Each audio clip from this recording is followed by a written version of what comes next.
Kalau kita lihat kan tadi rangkaiannya, sebelumnya waktu pengumuman pencapresan Pak Ganjar di PDIP, lalu disebut oleh Mbak Puan, salah satu cawapres itu ada nama Mas Ahaye. Habis itu tiba-tiba dengan sangat cepat bertemu keduanya. Lalu kemudian mimpi ini kalau bisa dipolitisir nggak sih? Bisa dianggap ada nuansa politiknya nggak? Karena ini sifatnya datangnya begitu tiba-tiba, sehingga begitu banyak persepsi yang bermunculan. Ya, tetapi yang jelas bahwa Demokrat sangat mengapresiasi apa yang terjadi di PDI Perjuangan dengan memasukkan nama AHY ke nominasi cawapres. Itu juga kami apresiasi karena ini bentuk dari pengakuan seorang tokoh anak muda Indonesia yang insya Allah akan menjadi pemimpin masa depan Indonesia. Dan kebetulan Mbak Puan juga sebagai salah satu tokoh muda di PDIP Perjuangan, terjadilah komunikasi yang sangat bagus dan berlanjut kemudian, dan saya pikir itulah yang menyebabkan masyarakat agak shock.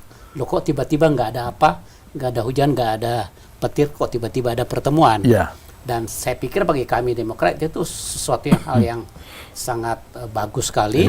Dua pemimpin muda Indonesia yang berkomunikasi dengan catatan mereka dalam posisi yang berbeda. Ya kan? Artinya apa?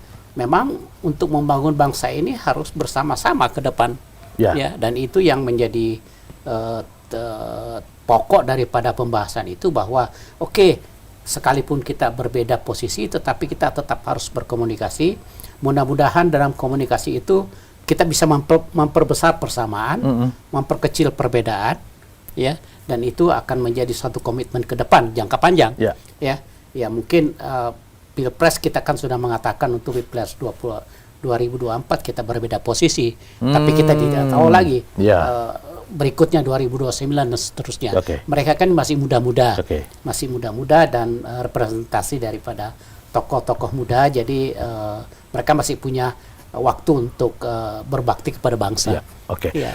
Kalau kata Pak Sarip 2024 kita berbeda posisi, artinya sebetulnya belum tentu. Jangan dulu. Kalau digaris bawahi bahwa kalau 2024 itu berpisah, kalau didaftarkan ke KPU. Kalau sudah didaftarkan, tapi paling tidak kan kekhawatiran. Iya, sekarang memang begitu. Tapi kan kita masih ada 2 bulan lagi ke depan. Sebenarnya kalau sampai kita garis bawahi 2024 kita berpisah, itu berarti mimpi ini rekonsiliasi. Kalau Anda melihatnya koalisi? Bisa iya, dan kalau kita tafsirkan mimpi itu dengan rangkaian peristiwa yang nyatanya, kan sebetulnya bisa kita tafsirkan mimpi itu ke arah sana. Kan pertama begini, apakah ini kali pertama Pak SBY bermimpi? Kan jawabannya tentu tidak. Tapi mengapa kali ini diceritakan oleh Pak SBY kepada publik? Gitu kan? Itu kan pertanyaannya. Apakah kali ini Pak SBY bermimpi bersama-sama dengan presiden yang lain? Itu sih bukan mimpinya Pak SBY. Dari dulu juga Pak SBY udah berkali-kali mengatakan sebaiknya rukun macam-macam kan. Di dalam dunia nyata, di dalam memang dunia nyatanya, rukun itu artinya itu nggak mimpi itu sebetulnya kan, kira-kira dunia nyata pun sering Pak SBY mengatakan itu gitu. Kalau itu tapi mimpi mengapa keinginan. mimpi ini jadi diceritakan oleh Pak SBY? Ya karena mimpi itu merupakan bagian, kalau kita baca dalam konteks ini, bagian dari rangkaian peristiwa politik yang terjadi sebelumnya gitu. Nah, oleh karena itu kalau kita misalnya mengatakan mimpi itu adalah mimpi, untuk konteks ini tidak gitu loh. Ya, ini mimpi terhadap situasi politik kekinian gitu. Nah, apa situasi politik kekinian itu? PDIP dengan Demokrat mulai saling menyapa. Ya kan? Kenapa saling menyapa? Karena dipertemukan oleh, menurut saya setidaknya, dua kepentingan, jangka pendek dan jangka panjang. Jangka panjang tadi sudah disebutkan oleh Pak Syarif, 2009 ke sana gitu.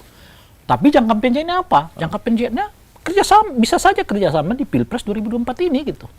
Loh, dari mana itu disebutkan? Saya udah mengatakan ini, Bung, ya, sejak dari Oktober 2022 yang lalu. Ya, saya udah katakan kalau sampai Demokrat enggak dalam ini Pak AHY tentu menjadi wakil presiden di koalisi perubahan, potensinya dia akan pindah ke KIP. Saat itu KIP masih ada. Ya, Sekarang kan belum bubar juga. Oh iya, sekarang belum.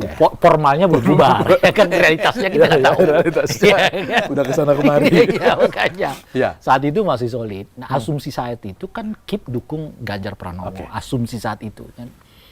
Nah, ada situasi yang kelihatan sekarang terjadi di mana nasib AHY ini seperti diambangkan.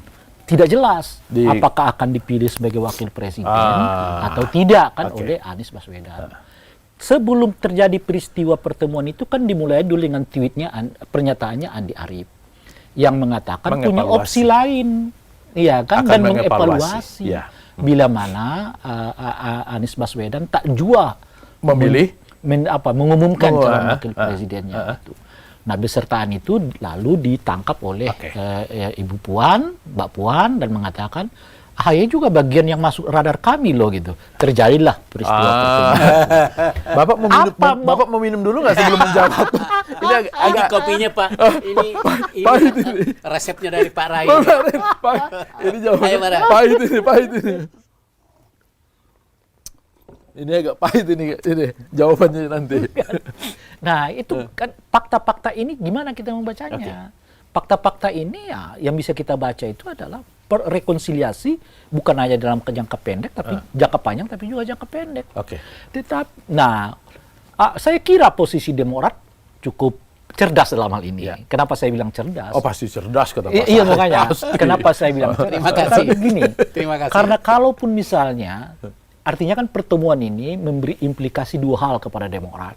Pertama, naiknya kembali popularitas AHY gitu ya. Dan itu juga bisa menjadi sinyal kepada katakanlah siapapun yang menginginkan untuk ambil alih Demokrat itu kan. Kira-kira gitu loh ya kan. Sinyal kami udah ini loh dekat dengan PDI ini. Jadi itu bisa sinyal kepada siapapun yang ingin ambil alih. Stop lah itu PKB juga kira-kira ya. Itu keluar. Yang penting juga wibawa dari pertemuan itu bisa mengimbas ke koalisi perubahan. Kan Demokrat mau mengatakan kita ini terbuka loh pintunya kepada dua kandidat yang lain. Kalau Anda tak jua mengumumkannya, itu PDI udah buka kok gitu. Nah, oleh karena itu asumsi saya nih Pak Syarif, entah benar atau tidak Pak Syarif bisa jelaskan, pertengahan Juli ini sudah harus diumumkan oleh Anies Baswedan. Kenapa gitu? Sebab kalau Anies nak umumkan pertengahan Juli, lalu diulur sama dia sampai ke September. Itu artinya 80% wakil presidennya bukan AHY. Nah, kenapa bisa begitu? Kenapa bisa begitu? Karena kalau diumumkan di ujung, kesulitan Demokrat untuk keluar dari koalisi, nggak ada waktu lagi. Makanya di ujung aja kita umumkan kan gitu. Dan nama yang keluar itu bukan AHY. Artinya kalaupun bukan AHY udah nggak bisa kemana-mana. Udah sulit. Karena udah di ujung kan gitu. Artinya saya mengatakan kalau sampai pertengahan Juli tidak diumumkan, itu artinya 80%. Soal cabut atau tidak terserah mereka. Kita hanya mau mengatakan 80% wakil presidennya mungkin bukan AHY gitu. Iya, Pak. Kalau diperas ini ucapannya itu AHY ini Demokrat sedang mengancam koalisi perubahan gitu ya. Hipotesanya Pak Rai ini luar biasa. Luar biasa. Jadi sekaligus memberikan signal bahwa memang AHY calon kuat. Ya kan? Calon kuat. Jadi ingin saya sampaikan memang kami kan Partai Demokrat ini kan partai oposisi, ya sama saat ini. Dan biasanya kalau oposisi itu kan lack of weakness-nya itu sangat banyak. Kita banyak. Salah satunya yang sangat akan membantu kami untuk berinteraksi dengan masyarakat adalah waktu. Jadi semakin lama waktunya yang tersedia bagi kami untuk berkomunikasi dengan rakyat itu semakin bagus bagi kami. Nah, kalau dari pihak oposisi kapanpun mereka bisa berkomunikasi dengan kekuatan yang mereka memiliki. Nah, justru itulah Andi Arief mengingatkan, bukan tanda kutip mengancam. ya, bukan. Bahwa ini loh kita lo tuh nggak punya waktu kita tuh nggak punya waktu. Kapan lagi mau mensosialisasikan? Sekarang kan yang disosialisasikan itu kan hanya capres. Ya. Sementara menurut undang-undang dan keinginan masyarakat sesuai dengan yang diundang oleh undang-undang bahwa yang akan hajatan itu adalah hajat untuk memilih capres dan cawapres, ya kan? Nah, kita juga melihat bahwa sekalipun sekarang ini elektabilitas Anies secara individu agak ke bawah, ya, dan begitupun sebaliknya dari pihak lain agak naik. Itu secara individu, tetapi dari ada beberapa lembaga survei melihat kalau dipasangkan ini elektabilitasnya akan berubah, akan berubah. Kenapa berubah? Ya karena akan dipengaruhi oleh ketokohan, oleh partai, ya, elektabilitas kedua-duanya. Nah, bagi Partai Demokrat ada ketokohan dari AHY yang cukup bagus, ya, cukup bagus. Itu selalu untuk capres itu selalu masuk 4 besar dia, ya. Nah, begitupun juga Demokrat juga 4 besar. Bahkan pernah oleh Kompas pernah menentukan elektabilitas Partai Demokrat itu di 3 besar. 3 besar, ya. Nah, artinya apa? Kalau kekuatan elektabilitas 2 variabel ini gabung, ya, dengan capres yang ada yang dicalonkan, maka potensi untuk menang itu ada.